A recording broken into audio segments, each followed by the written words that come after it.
વધતી જતી કાળઝાળ ગરમી અને તાપમાનના વધારાને ધ્યાનમાં રાખીને વડોદરાની સયાજી હોસ્પિટલ અને ગોત્રી સ્થિત GMERS હોસ્પિટલ દ્વારા ખાસ તકેદારીના પગલાં લેવામાં આવ્યા છે અને દર્દીઓ માટે ખાસ વ્યવસ્થા કરવામાં આવી છે।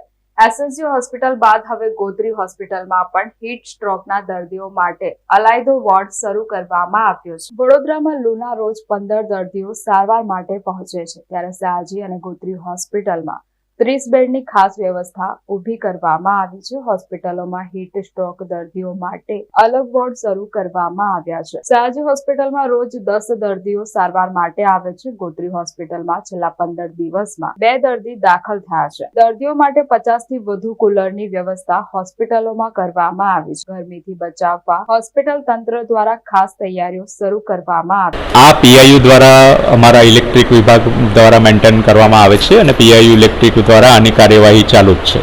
તો આ 3 વર્ષથી બંધ છે। 3 વર્ષ એનો જવાબ PIU ઇલેક્ટ્રિક જ આપી શકશે। આરએમઓ તરીકે અમે અમારા કરવાની ફરજ આપણી બનતી હોય છે, તેની વચ્ચે આવા એક્સક્યુઝિસ આપવા એ યોગ્ય લાગી રહ્યું છે? આ અમારો હિસ્ટોકનો પ્રાઇમરી વોર્ડ છે। આના ગંભીર દર્દીઓ માટે અમારા પાસે ઓલરેડી MICU, ICU જેવા વિભાગ છે જે સંપૂર્ણપણે સેન્ટ્રલી એસી છે। બિલકુલ આ એસી બંધ છે, તેવાની વચ્ચે આપણે કુલર મૂક્યા છે। પાણી હશે ત્યાં સુધી ઠંડો પવન, ત્યારબાદ તો ગરમીનો જ સામનો લોકોએ કરવાનો। પાણી એ કુલરમાં ન ખૂટે એના માટે અમારો સર્વન્ટ સ્ટાફ અને સિસ્ટર સ્ટાફ સતત ચોકન્નો રહે છે અને એનો સંપૂર્ણ કાળજી રાખે છે। એ તો ત્યાં એક સાઈડનું ગેજેટ બંધ પડી ગયું હતું, એટલે એના માટે ટેમ્પરરી સુવિધા કરવામાં આવેલી। રિપેરિંગ કામ એનું ચાલુ જ છે અને પાછું રિપેર થવાથી એ ત્યાંથી કુલર હટાવી દેવામાં આવશે।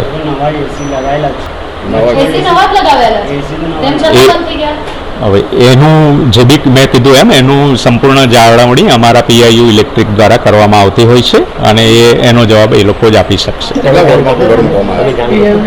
અમારા દ્વારા તો વારંવાર રજૂઆત કરવામાં આવી છે।